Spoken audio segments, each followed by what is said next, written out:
Hello students, welcome to gaining knowledge. हम पढ़ रहे हैं chapter number 13 organism and population. आज इसमें हम जो टॉपिक स्टार्ट करेंगे वो है इन पॉपुलेशन इंटरेक्शन। पॉपुलेशन इंटरेक्शन के अंदर हम पढ़ेंगे प्रिडेशन के बारे में। तो कुछ पॉपुलेशन इंटरेक्शन को हम थोड़ा सा समझ लेते हैं।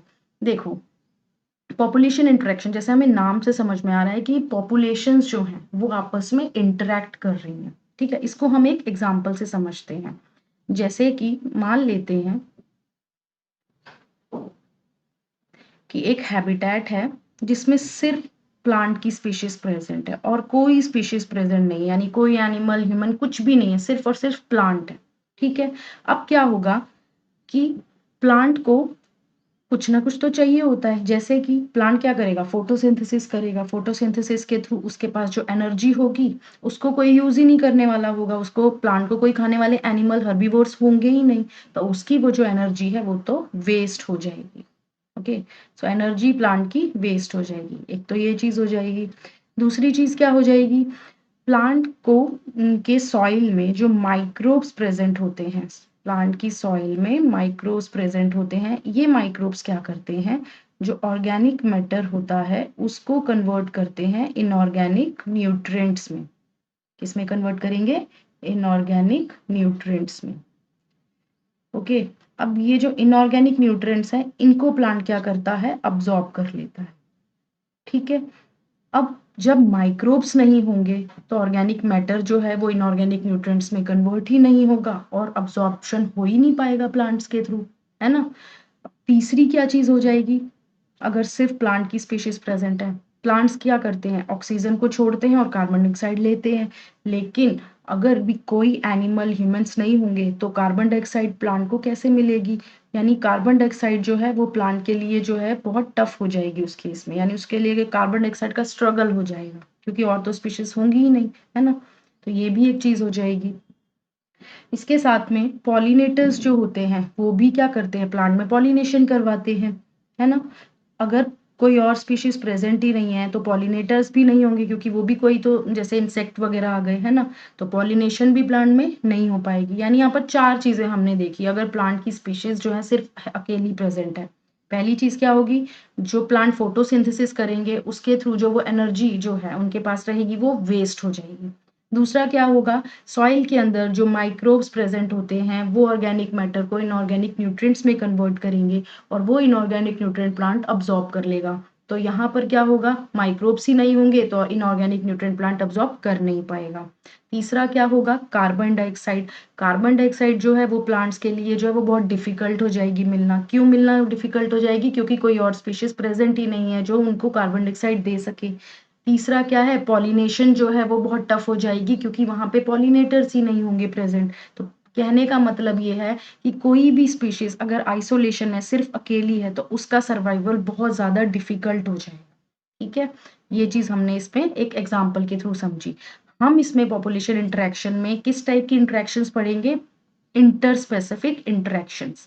अब इंटरस्पेसिफिक इंटरेक्शंस क्या होती हैं, interspecific interaction arise from the interaction of populations of two different species, यानी कोई दो अलग स्पीशीज जो हैं उनकी जो आपस में इंटरेक्शन होगी उसको हमने बोला इंटरस्पेसिफिक। तो ये वर्ड जो है यही बता देता है कि दो डिफरेंट स्पीशीज के बीच में जो इंटरेक्शन है उसको हम बोलते हैं इंटरस्पेसिफिक इंटरेक्शन।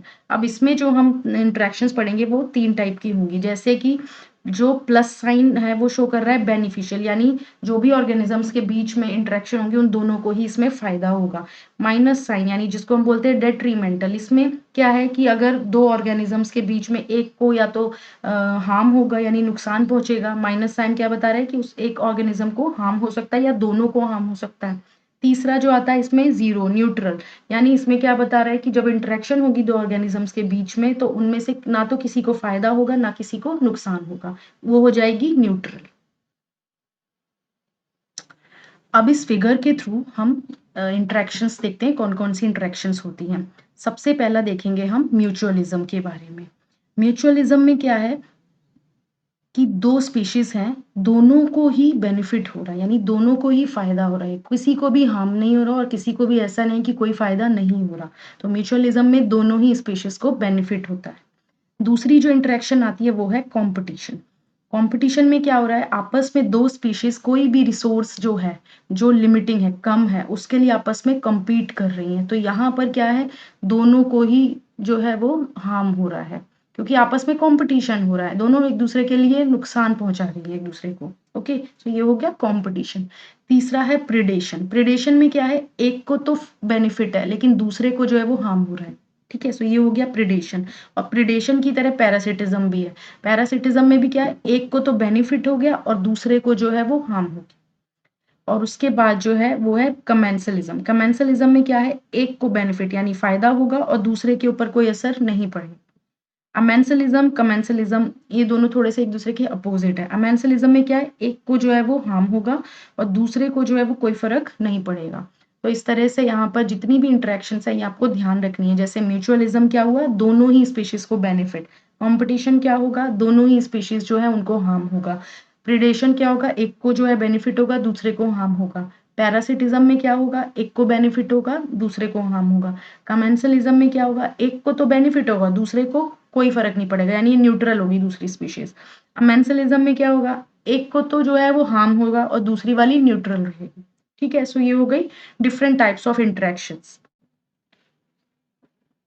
सो अब हम पढ़ेंगे प्रिडेशन के बारे में। जैसे हमने अभी ऊपर बहुत सारी जब इंटरेक्शन देख रहे थे तो हमें पता चल गया कि प्रिडेशन किस तरह की इंटरेक्शन है, प्लस और माइनस, यानी जिसमें एक स्पीशीज को तो फायदा हो रहा है और दूसरी को जो है वो नुकसान हो रहा है, हार्म हो रहा है। ठीक है, सो क्या है ये, जरा इसकी डेफिनेशन देखते हैं। It is an interaction between members of two species. ठीक है, यानी ये कैसी इंटरेक्शन है, ये भी इंटरस्पेसिफिक इंटरेक्शन, क्योंकि हम यहाँ जितनी भी इंटरेक्शंस पढ़ेंगे वो इंटरस्पेसिफिक है। सो कोई भी दो डिफरेंट स्पीशीज के बीच में इंटरेक्शन है in which member of one species capture, kill and eat up member of other species. The former are called predators while the latter are called pray.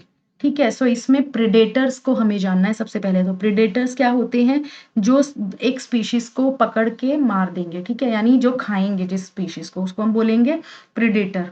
और जो दूसरी स्पीशीज होगी जिसको खाया जाएगा, यानी प्रेडेटर जिस स्पीशीज को खाएगा उसको बोलेंगे प्रे। ठीक है, तो ये हो गया प्रिडेशन, यानी कोई भी ऐसी दो स्पीशीज के बीच में इंटरेक्शन जिसमें एक स्पीशीज क्या करेगी, दूसरी स्पीशीज को जो है वो किल कर देगी, और जिसको वो किल करेगी उसको हम बोलेंगे प्रे, और जो किल करेगी उसको बोलेंगे प्रिडेटर। तो यहाँ पे प्रिडेटर और प्रे का इंटरेक्शन हो रहा है। ओके, सो यहाँ पर प्रिडेशन के अंदर जो बहुत ही कॉमन एग्जांपल है वो किसका है, टाइगर और डियर का, कि किस तरह से टाइगर और डियर जो है वो एक दूसरे के लिए प्रे और प्रिडेटर का काम करते हैं।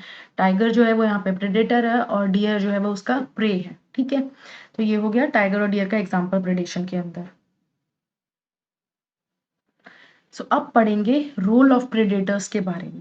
तो जो सबसे पहला प्रेडेटर का रोल है वो क्या है, they act as a channel for energy transfer across trophic level.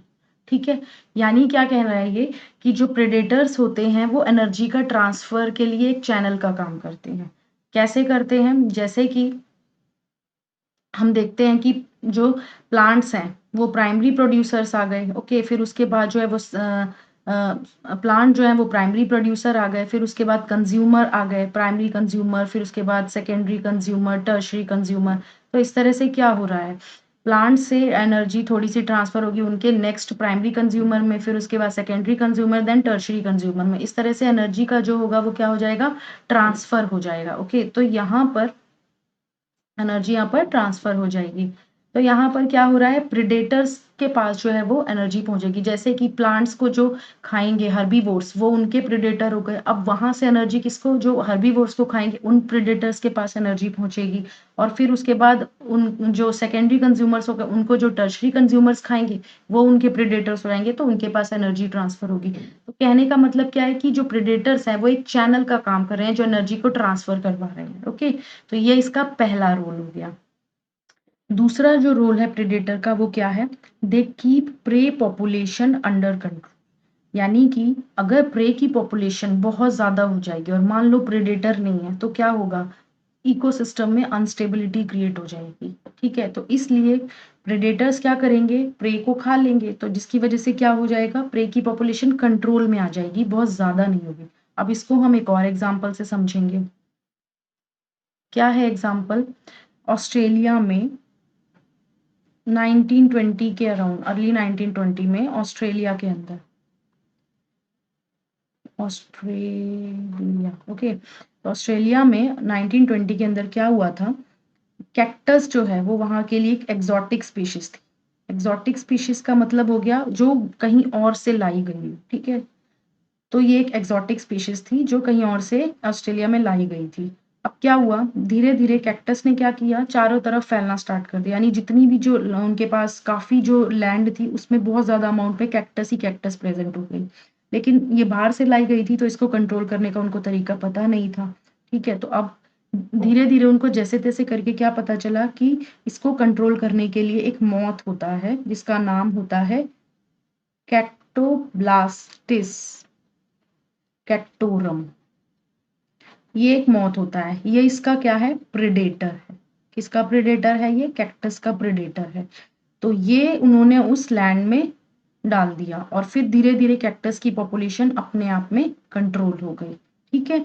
तो यहाँ पर क्या हुआ, प्रेडेटर ने क्या किया, कैक्टस की पॉपुलेशन को कंट्रोल कर दिया।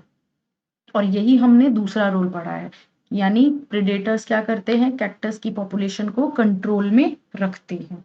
अब आजकल क्या हो रहा है, बायोलॉजिकल पेस्ट कंट्रोल मेथड्स जो हैं वो लैंड में यूज किए जाने लगे हैं। जैसे जो फार्मर्स होते हैं वो बायोलॉजिकल पेस्ट कंट्रोल मेथड्स में जो है वो प्रेडेटर्स का इस्तेमाल करते हैं। जैसे कि किसी भी एक जो फसल वगैरह है उसमें अगर कोई कीड़े लग गए, इंसेक्ट्स जो है लग गए हैं, पेस्ट लग गए हैं, तो उसको कंट्रोल करने के लिए क्या करेंगे फार्मर्स, उनके प्रेडेटर्स को ले आएंगे, जिससे क्या होगा, उन पेस्ट की पॉपुलेशन अपने आप कंट्रोल हो जाएगी। तो ये मेथड जो है बायोलॉजिकल पेस्ट कंट्रोल मेथड जो है ये भी आजकल यूज किए जाते हैं, ओके। तीसरा रोल जो प्रेडेटर का है वो क्या है, they also help in maintaining species diversity in a community. क्या मतलब हुआ इसका, कि प्रेडेटर्स क्या करते हैं, कोई भी एक स्पीशीज किसी कम्युनिटी में है उसकी डाइवर्सिटी को मेंटेन करते हैं, यानी उसको एक्सटिंक्ट नहीं होने देंगे, उसको एक लेवल पे मेंटेन करके रखेंगे, कुछ भी हो जाए वो अगर प्रेजेंट होंगे तो वो जो स्पीशीज होगी वो एक्सटिंक्ट नहीं होगी। इसको हम समझते हैं एक एग्जाम्पल से। अब देखो क्या है, अमेरिका में पैसिफिक कोस्ट जो है वहां पे कुछ इंटरटाइडल कम्युनिटीज जो थी वो प्रेजेंट थी, ठीक है। जो रॉकी इंटरटाइडल एरिया था वहां पे कुछ कम्युनिटीज प्रेजेंट थी। अब इन कम्युनिटीज में एक प्रेडेटर प्रेजेंट था जिसका नाम था पिजास्टर। पिजास्टर जो है वो एक स्टारफिश है, ओके। तो ये पिजास्टर जो थी वो इन कम्युनिटीज में प्रेजेंट थी जो इनको कंट्रोल करके रख रही थी, इनकी डाइवर्सिटी को, इनकी स्पीशीज को मेंटेन कर रही थी, एक्सटिंक्ट नहीं होने दे रही थी। इस बात को कैसे पता लगा, एक एक्सपेरिमेंट परफॉर्म किया गया। इस एक्सपेरिमेंट में क्या किया, जो स्टारफिश थी उसको रिमूव कर दिया। इसको क्या किया गया, रिमूव कर दिया गया इस कम्युनिटी से, ठीक है। तो देखा गया 1 साल के अंदर 10 से ज्यादा स्पीशीज जो थी वो एक्सटेंट हो गई थी, किसकी, इनवर्टिब्रेट्स की। तो यहां से उनको कंफर्म हो गया कि अगर प्रेडेटर्स प्रेजेंट नहीं होंगे तो स्पीशीज के बीच में आपस में इंटर स्पेसिफिक कंपटीशन जो है वो हो जाएगा।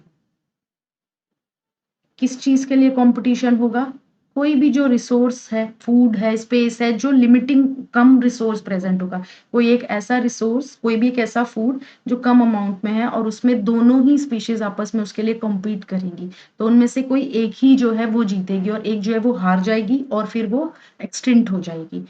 तो ये पिजास्टर प्रेजेंट थी, तो यहाँ पर क्या हुआ, डिजास्टर अगर प्रेजेंट होगी तो ये कंपटीशन उन स्पीशीज के बीच में नहीं होगा, क्योंकि यहाँ पर उनको अपनी जान बचानी है, तो वो अपने प्रेडेटर से जो है वो बच के रहेंगे।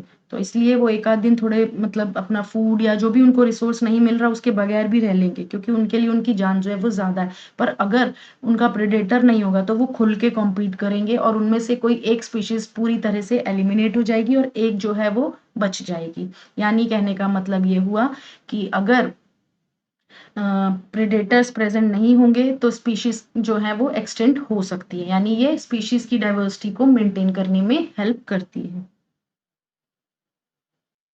लास्ट हम क्या देखेंगे कि प्रेडेटर्स जो होते हैं उनका जो नेचर होता है वो कैसा होता है, वो प्रूडेंट होते हैं। प्रूडेंट क्या हो गया, बहुत ही केयरफुल, सेंसिबल बोल लो या बोल लो स्मार्ट।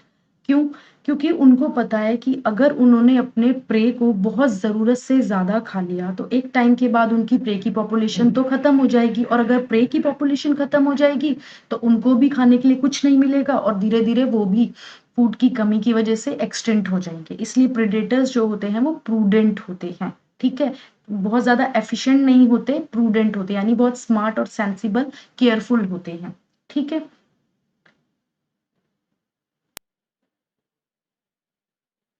सो अभी तक तो हमने प्रेडेटर्स का रोल देखा कि किस तरह से प्रेडेटर जो है वो प्रे की पॉपुलेशन को कंट्रोल कर रहे हैं।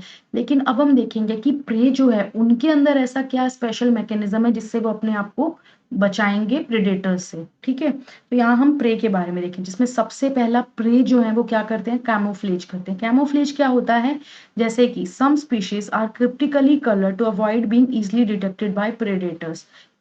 यानी कि कुछ स्पीशीज क्या करेंगी, अपने आप को, जो भी मतलब जैसे कि प्लांट है उनमें जो लीव्स प्रेजेंट है, ठीक है, ट्री के ऊपर जो है वो इस तरह का कलर, अपना सेम बैकग्राउंड का कलर कर लेंगे जिससे प्रेडेटर जो है वो उनको डिटेक्ट नहीं कर पाएंगे।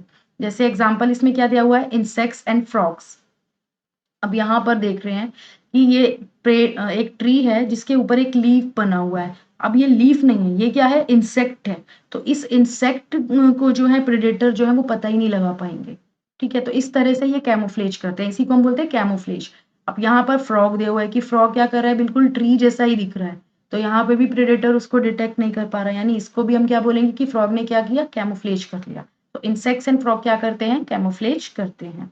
ठीक है, इसके बाद दूसरा क्या है, कुछ प्रे जो होते हैं वो कैसे होते हैं, पॉइजनस होते हैं, यानी वो अपने अंदर कुछ ना कुछ ऐसा पॉइजन रखेंगे जिससे जो उनका प्रेडेटर होगा उसको सेंस हो जाएगा कि इसको नहीं खाना है। ओके, अब यहाँ एक और एग्जांपल है किसके बारे में, मोनार्क बटरफ्लाई के बारे में। ये मोनार्क बटरफ्लाई जो होती है, ये जब अपनी कैटरपिलर स्टेज में प्रेजेंट होती है तो उस समय ये एक पॉइजनस वीड होता है। वीड होते हैं क्या, अनवांटेड प्लांट, तो पॉइजनस वीड को ये खाती है। ठीक है, अब ये जब ये पॉइजनस वीड को खाएगी तो इसके अंदर जो है वो एक केमिकल चला जाएगा जिसकी वजह से जो है ये टेस्टफुल नहीं होगी इसके प्रेडेटर के लिए। ठीक है, तो जब ये इसका प्रेडेटर जो है, इसका प्रेडेटर जो है वो कौन होता है, एक बर्ड होती है। ठीक है, तो इसका प्रेडेटर बर्ड होती है। तो अब जब वो बर्ड इसके पास आएगी तो उसको इसके केमिकल को सेंस कर लेगी जिससे उसको बर्ड को पता लग जाएगा कि ये जो है वो खाने में डिसटेस्टफुल है और इसे नहीं खाना। इस तरह से ये जो बटरफ्लाई है अपने आप को अपने प्रेडेटर से बचाती है। ठीक है, तो ये हो गया कि मोनार्क बटरफ्लाई जो है वो किस तरह से अपने प्रेडेटर जो कि एक बर्ड है उसके लिए डिसटेस्टफुल हो जाती है। तो अभी तक हमने प्रे स्पीशीज में इंसेक्ट्स को, बटरफ्लाई को और फ्रॉग के बारे में देखा कि किस तरह से वो अपने अपने मैकेनिज्म के थ्रू जो है वो प्रेडेटर से अपने आप को बचाते हैं। अब हम देखेंगे प्लांट्स के बारे में। जैसे देखते हैं कि एक स्पैरो है, ये क्या करती है, एक सीड को खाती है। तो हम क्या बोलेंगे, जो ऑर्गेनिजम्स प्लांट्स को खाते हैं उनको हम क्या बोलते हैं, हर्बीवोर्स। ठीक है, जो ऑर्गेनिजम्स प्लांट्स को खाते हैं उनको हम हर्बीवोर्स बोलते हैं। तो हर्बीवोर्स क्या हो गए, प्लांट के प्रेडेटर्स। ठीक है, तो अब प्लांट के केस में हम देखेंगे कि लगभग 25% जो इंसेक्ट होती है वो प्लांट के सैप को खाते हैं। प्लांट का जो सैप होता है और प्लांट्स के कुछ अदर पार्ट्स होते हैं उसको जो है वो खाते हैं। ठीक है, प्लांट का सैप क्या हो गया, उसका लिक्विड पोर्शन, जैसे जाइलम हो गया, जाइलम में वाटर ज्यादा होता है, तो इस पार्ट को जो है इंसेक्ट लेते हैं और इन इंसेक्ट्स को हम क्या कहते हैं, फाइटोफेगस इंसेक्ट्स। फाइटोफेगस इंसेक्ट्स बोलते हैं, जो प्लांट के सैप को और उसके कुछ अदर पार्ट्स को खाते हैं। अब बात आती है कि प्लांट तो जो है वो इधर से उधर जा भी नहीं सकते, मूवमेंट कर ही नहीं सकते हैं, तो फिर प्लांट अपने आप को कैसे बचाते हैं अपने प्रेडेटर से। ठीक है, तो यहाँ पर प्लांट्स क्या करेंगे, कुछ डिफेंसेस जो हैं वो करेंगे। जैसे पहला डिफेंस वो क्या करेंगे, मॉर्फोलॉजिकल डिफेंस करेंगे, और दूसरा जो वो करेंगे वो क्या करेंगे, केमिकल डिफेंस। मॉर्फोलॉजिकल डिफेंस में जो है जैसे थॉर्न्स का एग्जांपल, थॉर्न्स, जैसे कैक्टस जो है, कैक्टस के अंदर जो है वो थॉर्न्स जो है वो लीफ जो है वो मॉडिफाई हो जाते हैं किसमें, थॉर्न्स में, जिसकी वजह से जो उसके प्रेडेटर्स होते हैं वो उसके पास नहीं जाते हैं। ठीक है, हर्बीवोर्स जो है वो उस कैक्टस को खाएंगे नहीं क्योंकि उसके अंदर तो कांटे आ गए, स्पाइन्स हो गए। ठीक है, तो इस तरह से ये मॉर्फोलॉजिकल डिफेंस जो है ये प्लांट्स करते हैं। अब केमिकल डिफेंस पढ़ते हैं। केमिकल डिफेंस में क्या देखेंगे कि जैसे कि एक कैलोट्रोपिस वीड है, ये एक पॉइजनस प्लांट है, मतलब पॉइजनस वीड है, अनवांटेड प्लांट है। ठीक है, ये क्या करता है, एक पॉइजनस ऑर्गेनिक कंपाउंड जिसको हम बोलते हैं कार्डियक ग्लाइकोसाइड, ये प्रोड्यूस करता है। अब जब ये पॉइजनस कार्डियक ग्लाइकोसाइड प्रोड्यूस करेगा तो कोई भी गोट अगर इसको खाएगी तो क्या होगा, उसका डाइजेशन जो है वो डिस्टर्ब हो जाएगा। ठीक है, उसका रिप्रोडक्टिव सिस्टम पूरी तरह से डैमेज हो जाएगा और कई बार तो क्या होगा, जो ऑर्गेनिज्म है वो मर भी जाएगा। यानी कि केमिकल डिफेंसेस में इस तरह से कुछ ना कुछ पॉइजनस कंपाउंड्स जो हैं वो प्रोड्यूस करते हैं प्लांट्स। अब प्लांट जो है वो अपने आप को ग्रेजर्स से बचाने के लिए कुछ और केमिकल कंपाउंड्स प्रोड्यूस करते हैं। क्या है वो chemical compounds, nicotine, caffeine, strychnine, opium. तो ये क्या करते हैं, ग्रेजर से बचाने के लिए प्लांट्स अपने अंदर इन केमिकल कंपाउंड्स को प्रोड्यूस करते हैं। और ये केमिकल कंपाउंड्स, केमिकल सब्सटेंसेस जो हैं ये हम जो हैं ह्यूमंस जो हैं ये लार्ज स्केल पे कमर्शियल लेवल पे प्लांट से एक्सट्रैक्ट करते हैं और इनको हम डिफरेंट वे में यूज करते हैं। ठीक है, तो प्लांट के अंदर हमने क्या देखा कि प्लांट के प्रेडेटर्स कौन है, हर्बीवोर्स। कुछ फाइटोफेगस इंसेक्ट, यानी 25% इंसेक्ट्स जो होते हैं वो फाइटोफेगस होते हैं, ये प्लांट का सैप और अदर पार्ट्स को जो है वो खाते हैं। तो प्लांट अपने आप को किस तरह से बचाते हैं अपने प्रेडेटर से, मॉर्फोलॉजिकल डिफेंस करके और केमिकल डिफेंस करके, जिसमें एग्जांपल क्या है, अकेशिया, कैक्टस। ठीक है, जैसे ये थॉर्न्स और स्पाइन्स में अपने लीफ को मॉडिफाई कर लेते हैं। इसी तरह से केमिकल डिफेंस में क्या है, वीड आ जाएगी जिसका नाम है कैलोट्रोपिस। ओके, ये क्या करेगी, एक पॉइजनस कार्डियक ग्लाइकोसाइड प्रोड्यूस करेगी जिसको कोई भी एक कैटल, गोट वगैरह जब इसको खाएंगे तो वो किल हो सकते हैं, उनका डाइजेशन डिस्टर्ब हो सकता है, उनका रिप्रोडक्टिव सिस्टम सब कुछ डिस्टर्ब हो सकता है। और कुछ केमिकल सब्सटेंसेस जो हैं वो भी प्लांट प्रोड्यूस करते हैं अपने आप को ग्रेजर से बचाने के लिए, जिसमें कौन कौन से सब्सटेंसेस आ गए, निकोटीन, कैफीन, स्टाइरिचीन, ओपियम। ठीक है, तो ये सारा हो गया कि प्लांट्स के अंदर किस तरह से मैकेनिज्म जो है वो अपने आप को प्रेडेटर से बचाने के लिए प्लांट जो है वो करते हैं। तो आज जो है पॉपुलेशन इंटरेक्शन के अंदर हमने प्रेडेशन जो है वो कंप्लीट कर लिया है। अगर आपको वीडियो पसंद आए तो लाइक, शेयर, सब्सक्राइब जरूर करिए। Thank you.